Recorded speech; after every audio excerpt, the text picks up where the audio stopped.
Waiting.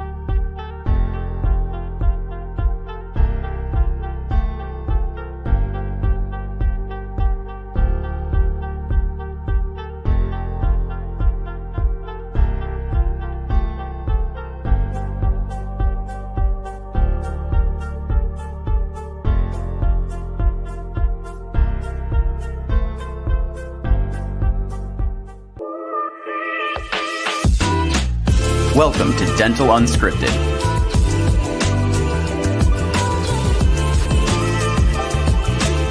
where Mike Dinsio and Paula Quinn break down the practice ownership journey, one episode at a time. Starting up, buying, and running a successful dental practice.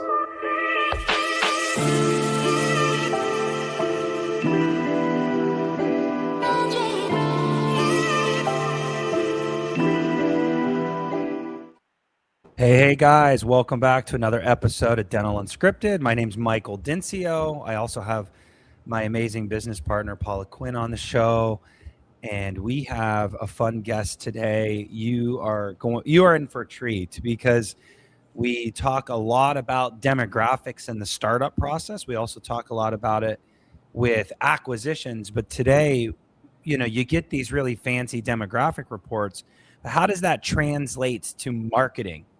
And that's what we're talking about today. So it's like the gap between knowing your area and the opportunity that area provides you. But then what do you do with it? And we have a marketing specialist on the other side of this. It's Guido Tebano at Market My Market. And this guy understands this stuff, and we're going to have him break it down. What's up, Guido? How you doing, man? Hey, how are you guys doing? Thank you for having me today. Of course. Conversations. Yeah, no, I mean, look, marketing is almost a question Paul and I get monthly. And it's like, I just need more new patients. And oftentimes it's not the actual wrong problem, but it is a problem sometimes. And I think, I think this is definitely something that needs to be addressed. And I'm excited about it. A little housekeeping before we get into it. Of course, like, subscribe, please review us. I mean, that helps our ratings and gets the program out. We don't do this for money. We do it for passion. And that those reviews help. And so please do that. And then, you can watch this on YouTube, Instagram. We're streaming on LinkedIn even right now. So you got all kinds of ways to send us questions during the pod, and you should, because it makes it more fun. So, all right, without any, what Paula? It does. I mean, yesterday we got a compliment. We're like, oh, we didn't even know if anyone watched. Mm-hmm. Every once in a while we get a little groupie, and it makes us feel really good. They were like, okay, yay, people. Yeah, someone watches. Someone's watching. Yeah, yeah, absolutely. It definitely helps. So, okay, so let's just jump right into it. Guido, you work for, tell us a little bit, actually, before we get into the topic, tell us a little bit about Market My Market and Absolutely. what you do there and all the fun stuff about what you company. don't do there, So Market by Market has been around for over a decade. We started out in legal marketing, and a couple of years ago, through a really good friend of mine, we ended up in the dental sector. And compared to lawyers, we love it because it's just a lot easier to rank a dentist versus a personal injury attorney with that will spend $4,000 to $5,000 for a lead, literally. Whoa. So, kind of looking back, and my background has always been in self-storage, coming from a REIT world where everything is numbers and analytics and demographics, and kind of figuring out where you open a storage facility. And it's kind of the same thing. And everyone always asks me, what's the sort of connection between dental and self-storage, which I did for 20-something years, dating myself. And that's all the ads that I run in the world for storage or moving isn't going to make someone move.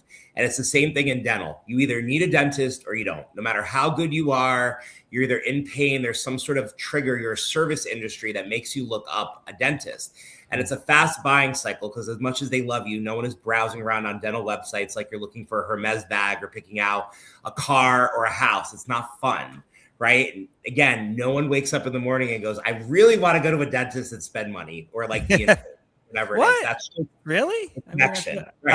I love spending money. And it's the same buying process or same process of search that happens when you get a flat tire, you need to fix a cell phone, or any of these other service industries. So like that really is what dictates what's going on in that market. And there's sort of, it's super hyper local, right? So because we understand that, no two dentists, their marketing strategy is really the same. There's differences between all of you. There might be similarities, but one practice in an area might be fee for service. One might take insurance. One might have a big, like everyone on the staff speaks Spanish and they want to attract that. And other ones might only want to do cosmetics and not want to see kids. I know. So Isn't it interesting how the dental industry has so many fragments within it?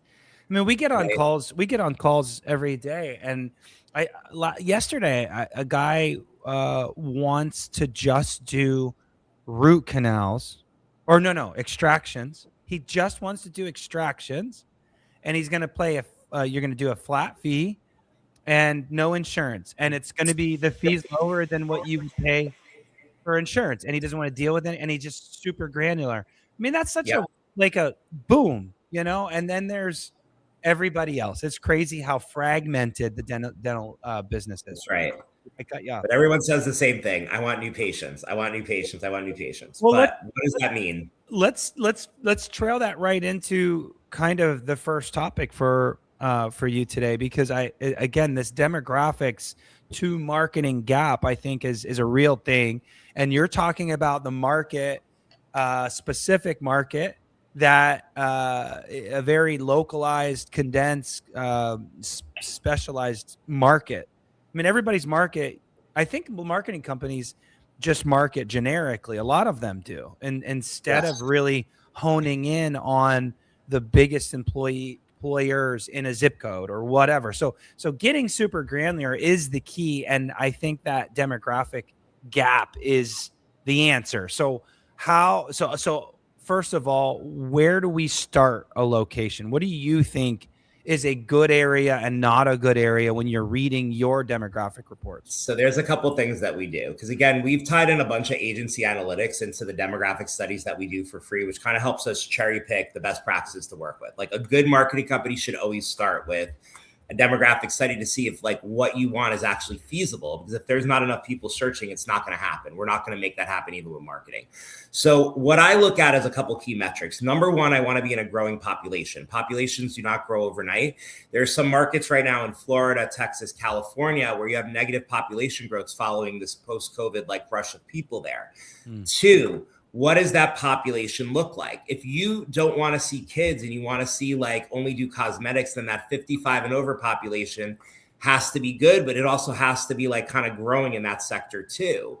And then again, what is the makeup of those people? So the magic number we kind of look at in an area is, can I service 100,000 people? That seems to be, over the past couple of years and doing like tens of thousands of these, like the number that kind of works, where it doesn't matter how many other dentists are in the market. It's just a good population to be in front of. So we look at that, right? Yeah. And then we want to see good growth. Like, I don't want to see like 0.2%. I want to see like, but like at least the national average for growth in a market. And what are the next like 4 to 5 years look like? What is that growth percent? That I want to see average. At least 1.2, something like there, Wow, that's low. That's low.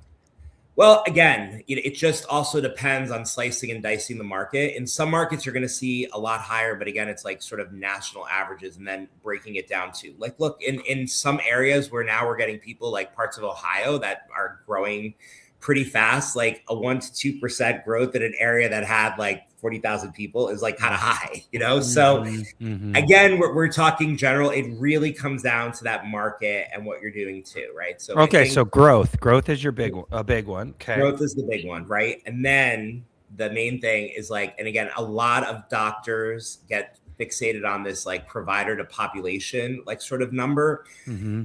But to us, it doesn't really matter that much. And I'm going to tell you why. Okay. Ooh, juicy.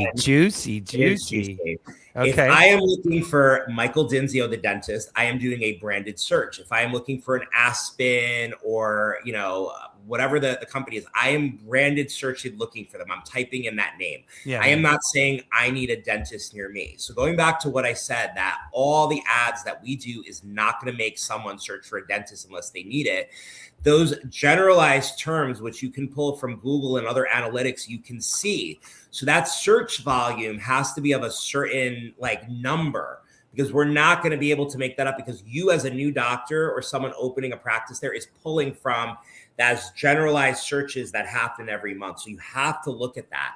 And again, wait, let me make sure I'm understanding, because I don't want this to go over the audience's head, because It's over mine. it's a little over mine. So you're saying that Because I'm going to search dentist near me. So we want to make sure we clear that up, because that's what I'm right.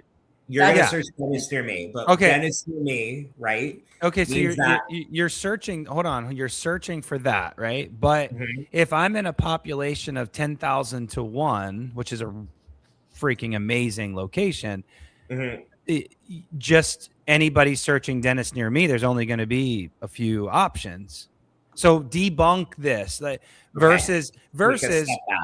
Okay, let's tell Arizona. Dentist near me is a very broad search, right? You want to know, and there are some tools out there that called Local Falcon that simulate Google searches, because you constantly use Google and now Apple Maps to do searches, right? Okay. You're looking for other service industries, you're putting in addresses, so they know based on that IP address how far you're going to travel from the epicenter, which is the address of your office, okay? And this changes, because again, if you're in a dense area, like let's say you're in downtown Nashville, it's not going to be as far as in like a remote area of Tennessee, or even like, some areas like, surrounding parts of like Salt Lake City, right? Because we're going to go get our groceries 30 minutes up the road if we're in a rural area, but Paula won't go more than 2 blocks. They're like looking at me and being like, this girl never leaves her house. That's right. I mean, every time I hang out with Paula, where is she going? We're going somewhere or whatever, and she's like, oh my God, it's going to take all day. And I'm like, how long does it take? She's like, 20 minutes. I'm like, 20 minutes is literally me going to pick my kids up and coming back to school like every day. She so what you're saying is my algorithm knows I need something at 0.5 miles. You're near me is like a 4-mile radius, Paula, not even. So like I know where you live in Arizona, there's sub areas, right? Even though you're part of like, Scottsdale, whatever it is, there's sub areas. Those near me's need to be all those sub areas, which have a search volume associated with them. So we have to look at those all individually and see what that looks like, right? Because I could just say like dentist near me, Phoenix, Arizona. It probably has 12,000 searches. Exactly. But that dentist that's opening there is not going to get those 12,000 searches. They're just going to get all those sub areas within the 4-mile radius. So what does that volume look like? Because that makes or breaks the practice. Interesting. That's who we're pulling from. So essentially what you're saying is you're polling, if a dummy word, polling, POLL, poll, the area on what the activity of searching is, right? Versus looking at how many people. You are saying how many searches per provider, right? Wow. Right, because why does that matter? If you're my dentist, I'm going to you. I'm not a new user. The new people you're targeting are people moving into that area, or people that are unhappy with their current dentist, or something that, whatever it is, they had an emergency, the dentist isn't open. So those are all keywords by volume that you have to look at. Ads in dentistry, Instagram posts, stuff like that doesn't change that volume. It's there. All you can do is try to capture that. Okay. All right. I'm following now. Now that we're locked in. Fire Guido. This is like too much. It's too much. Just episode over. Call Guido. Done. Mm-hmm. All right. Now. So not just looking at population, but looking at search volume per provider. Love that. Okay. You were going somewhere else before I interrupted. We had to slow down. We had to slow down Guido so everybody understands. Okay. So now you need to slice and dice that data, right? Because those keywords are associated with some things. One of them might be pediatrics. So again, then you have to go back and look at how many kids are in that market. Is it growing? And then, just touching on something we're going to talk on later, you have to layer in, if you're a startup, what that insurance game looks like. Mm-hmm. Because that backs into who the employers are in that market and what insurances they're in network for. Well, let's just go there. You're teasing it. Let's just go there. So, right. So Paula runs our credentialing department, and she gets the question all the time about like which are the biggest employers and what insurances do they have, and maybe we should have some strategy for that company or whatever. And there are solutions for this. So there's the demographics piece, and then there's now this insurance piece. What's your answer there? How do you get into that? So one, if you have the right tools, which we have created, we can scrape data and we can say like, in this market, Carnival Cruise Line has their corporate headquarters and they all take MetLife, right? And there's 10,000 employees. So it makes sense to have some pages that target those employees because people are lazy today and they're going to say, who takes my dental insurance for my company? And the same thing with but again, that's just on a bigger level. There's also smaller employers in a market too that we can pull together. And sometimes like school districts are great. So even looking at that and seeing where the market share comes from, right? Government employees are fantastic. Same thing. If you're by a military base, you probably want to take that insurance and target veterans or, people that are active there, because that's a good opportunity to fill your chairs when you first get started. Okay. So looking at that, you have the tools, you look at the searches, the employers. Like, can you dig a little bit more on it? Yes. On like how you reach them now? Like, okay, so we know that this area's growing. We know that there's a lot of demand for dentistry based on the searches. We also know what insurances they have. Right. Then we also know who the competitors are. And how they rank. Okay, so talk about the competitors now, because what can you tell us about competitors? So there are tools that will tell you who has the biggest market share of like pulling from searches, right? Okay. You can see that.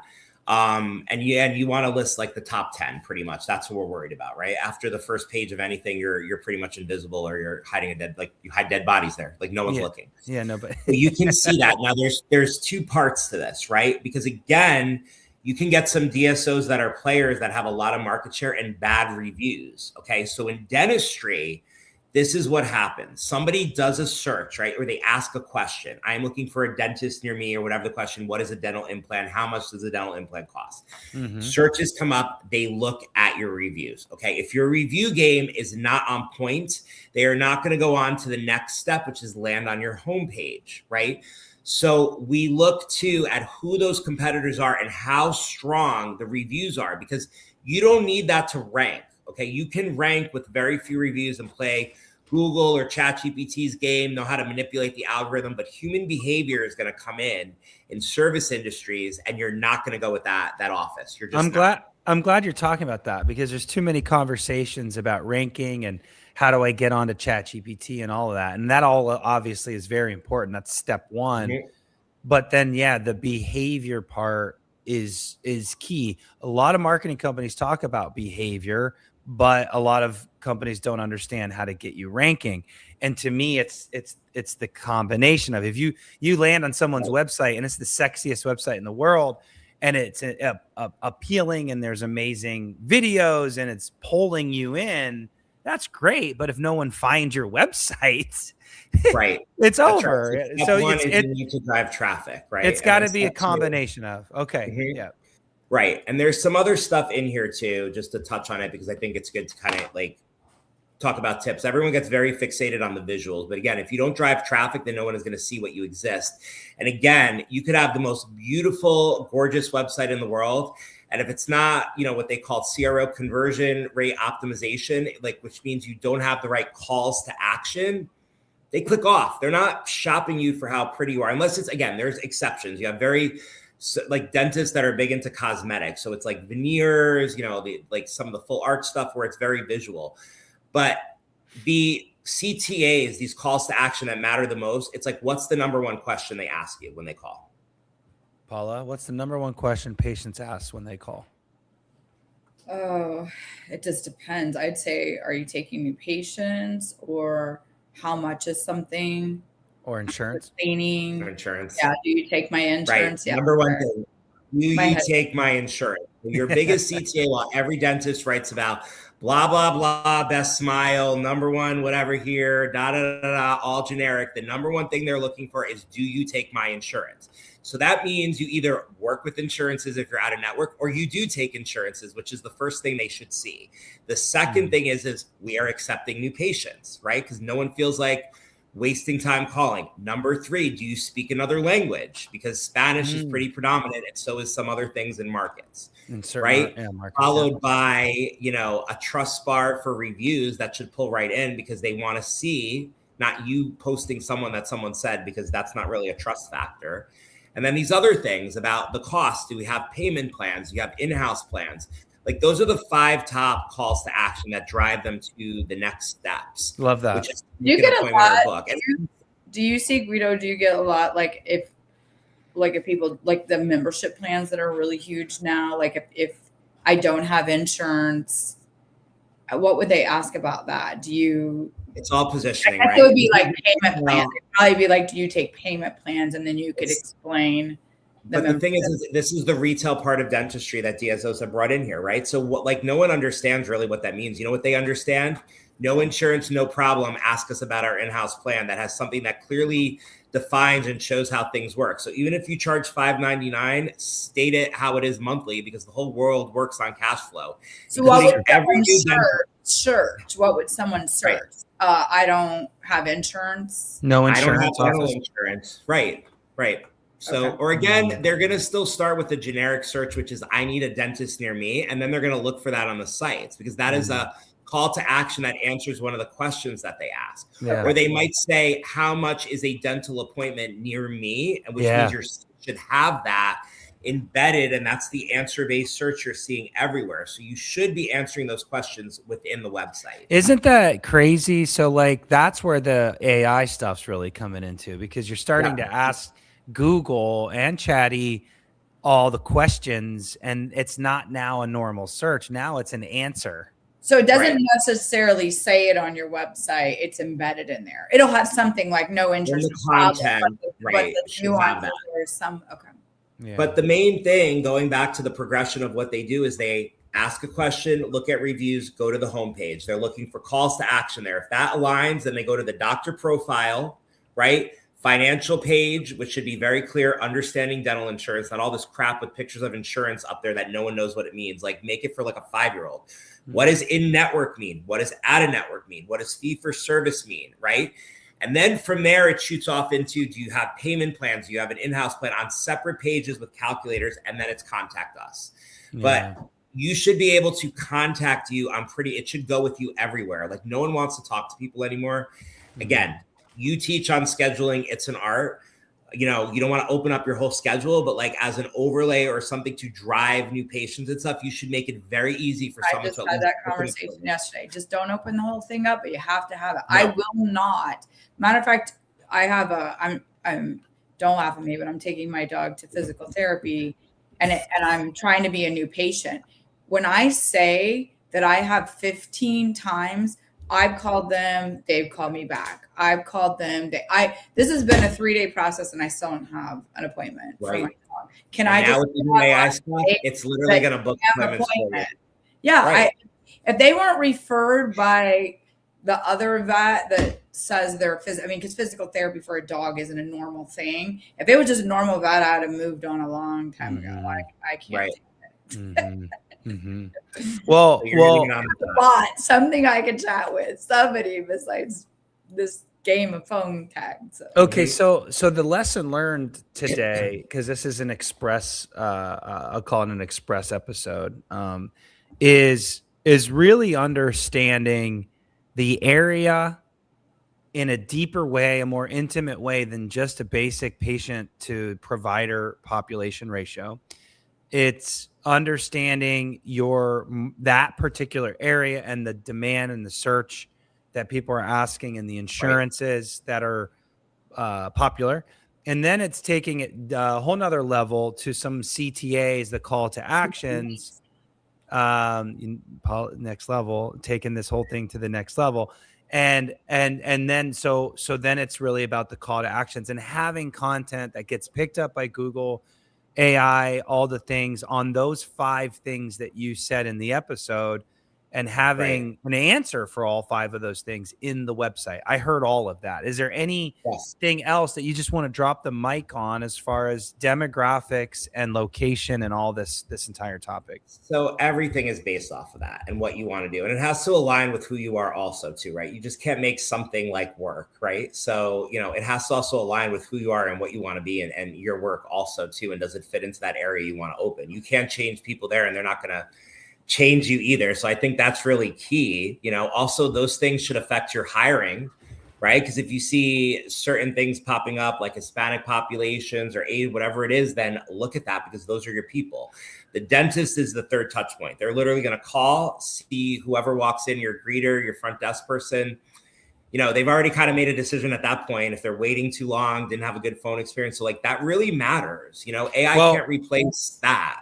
We are going to have an episode here coming out that's all about it's the soft part of marketing that no one talks about. And that is we could do 100% of what you're saying, market by market, get all the searches, get the calls.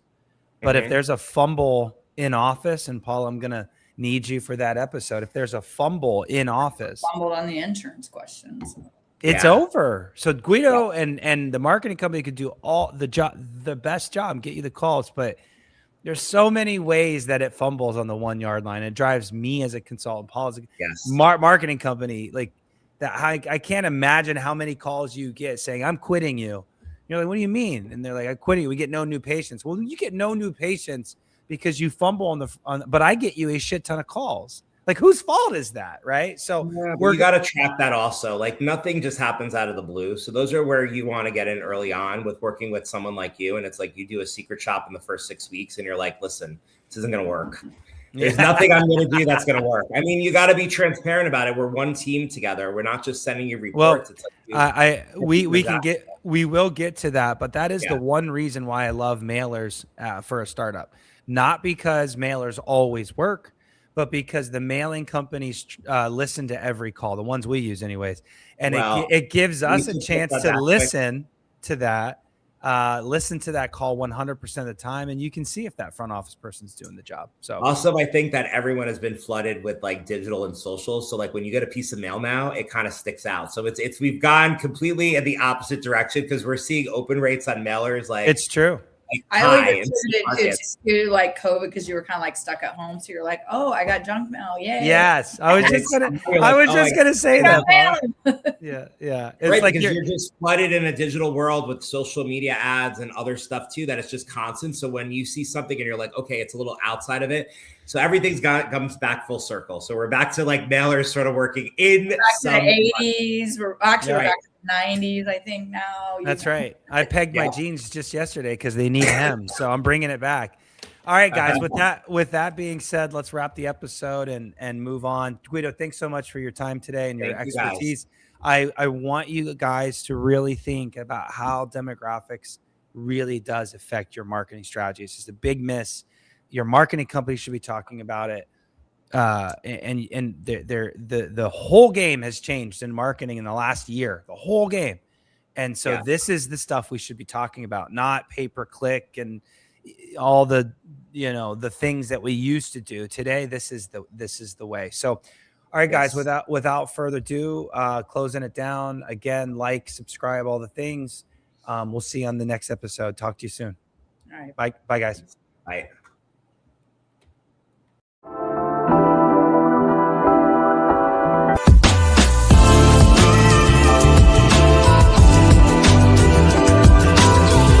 Thanks for listening.